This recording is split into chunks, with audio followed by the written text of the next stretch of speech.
اسرائیل کی فوج پر بڑا وار ہوا ہے، کاری وار ہوا ہے، اور یہ وار اس بار باہر سے ہی نہیں، اندر سے بھی ہوا ہے، اور یہودیوں نے کیا ہے، اور یہودیوں نے اپنی ہی فوج کو اس حد تک کمزور کر دیا ہے کہ اس کا آرمی چیف چیخ چیخ کر دہائیاں دے رہا ہے، اپنے لوگوں کو جگا رہا ہے کہ اسرائیل کی فوج ختم ہونے والی ہے، بچا سکتے ہو تو بچا لو۔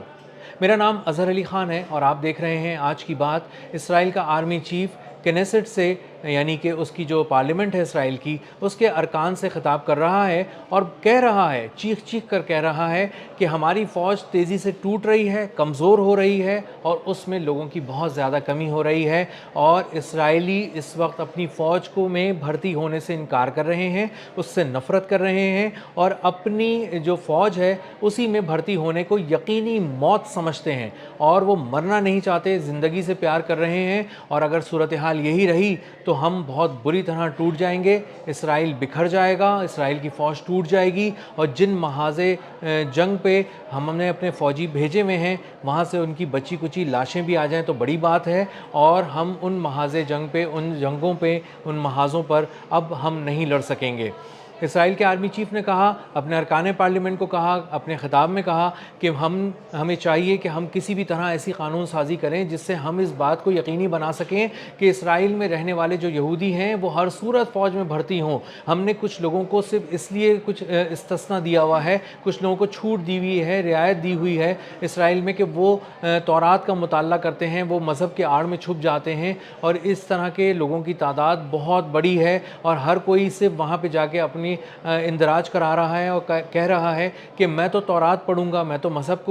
کی تعلیم حاصل کروں گا، میں ابھی فوج کو جوائن نہیں کر سکتا، اور مجھے اس سے دور رکھا جائے، اور صورتحال یہی رہی تو سب کے سب لوگ بکھر جائیں گے، مذہب کی طرف چلے جائیں گے، فوج کی طرف کوئی بھی نہیں آئے گا، اور مذہب کی آڑ میں چھپ کر لوگ اپنی فوج پہ عدم اعتماد کا اظہار کر چکے ہیں، اس کو یقینی موت سمجھتے ہیں، محاذ جنگ پہ نہیں جانا چاہتے، اور وہ سمجھتے ہیں کہ اگر ہم محاذ جنگ پہ گئے تو ہماری لاش واپس آئے گی، ہم کسی تابوت میں بند ہو کر واپس آئیں گے، یا ایسے زخمی ہو جائیں گے کہ عمر بھر کے لیے معذور ہو جائیں گے، اور لوگ ایسا نہیں چاہتے، اور یہ خوفناک رجحان اسرائیلیوں میں اس حد تک بڑھ چکا ہے کہ ان میں سے کوئی بھی اب فوج میں بھرتی ہونے کے لیے تیار نہیں ہے اور صاف انکار کر رہا ہے، اس کے باوجود کہ وہاں پہ کہا جا رہا ہے کہ بہت زیادہ سخت سزائیں دی جا سکتی ہیں لوگوں کو جو فوج میں بھرتی ہونے سے انکار کریں گے۔ اس سخت اعلان کے باوجود بھی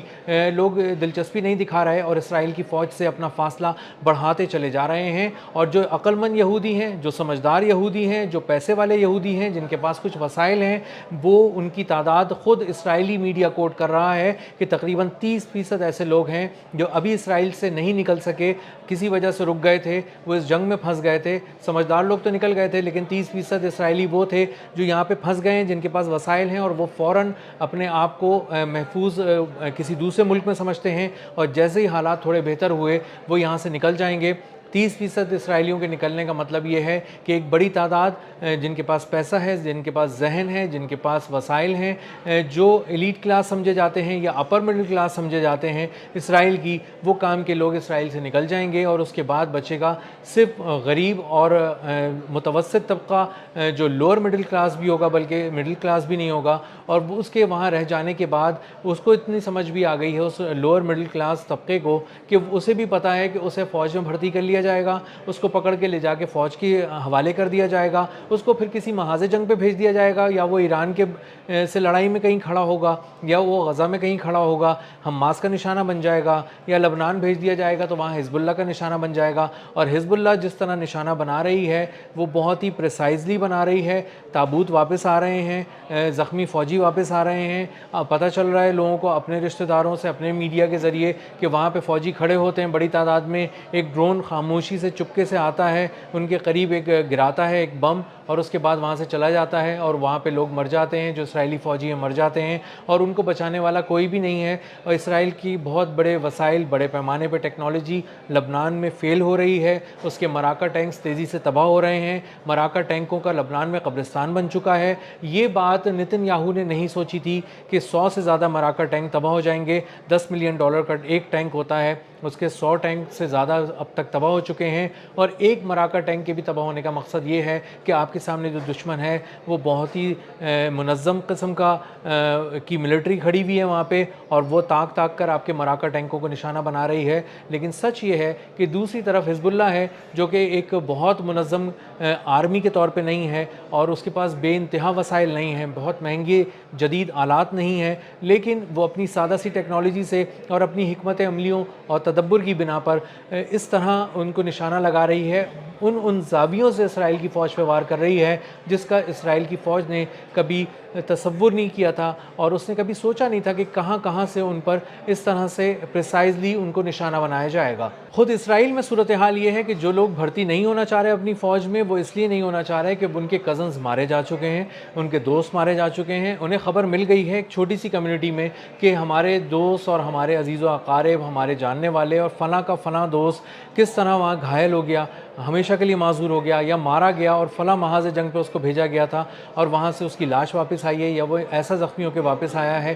کہ اب عمر بھر معذور رہے گا اور چل پھر نہیں سکے گا، نہ اپنے کوئی زندگی کے عام زندگی جی سکے گا، اپنے کام کر سکے گا. اب جو انہوں نے ایک اور بھی چیز دیکھی کہ جب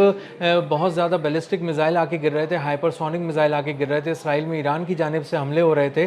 تو انہوں نے دیکھا کہ ہم سب بنکرز میں ایک عام شہری کے طور پہ چھپے ہوئے تھے، لیکن فوجی باہر لڑنے کے بجائے وہ بھی بنکرز میں چھپے ہوئے تھے، اور ان کی فوجیوں کی قیادت بھی اپنے اس سے بھی زیادہ محفوظ بنکرز میں چھپی ہوئی تھی. اور اس کے باوجود جب ہائپر سونک میزائل آ کے گرنا شروع ہوئے، بیلسٹک میزائل آ کے اسرائیل میں گرنا شروع ہوئے، تو انہوں نے ان محفوظ ترین بنکرز جو فوجی جرنیلوں کے لیے اسرائیل کے بنائے گئے تھے ان کو بھی پینیٹریٹ کرتے ہوئے اندر گھس گئے اور بہت ہی نیچے جا کے ان کو نشانہ بنایا، جس کی وجہ سے ان کی ایک ہی مقام پہ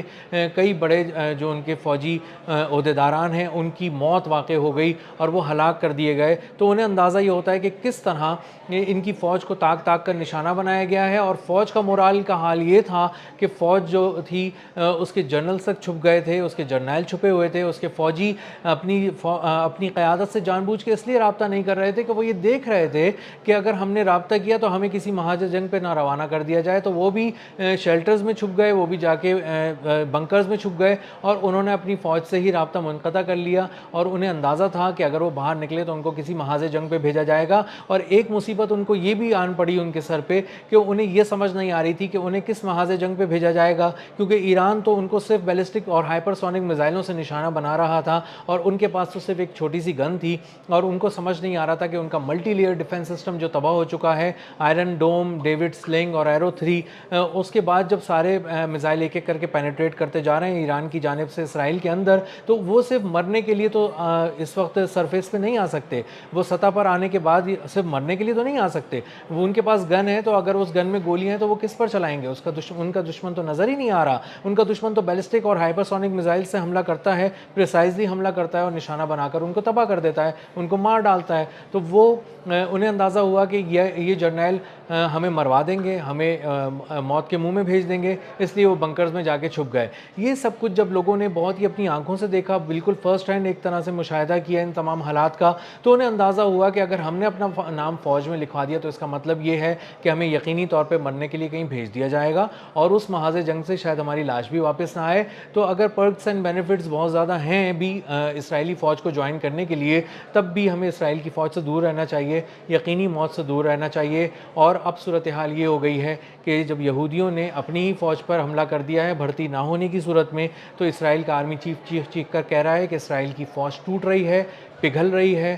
تباہ ہو رہی ہے، اور آنے والے دنوں میں اس کی فوج مکمل طور پر ختم ہو جائے گی. اب تک کے لیے اتنا ہی، ملتے ہیں اگلے ولاگ میں کسی نئی خبر، نئے تجزیے اور نئے زاویے کے ساتھ. اللہ حافظ.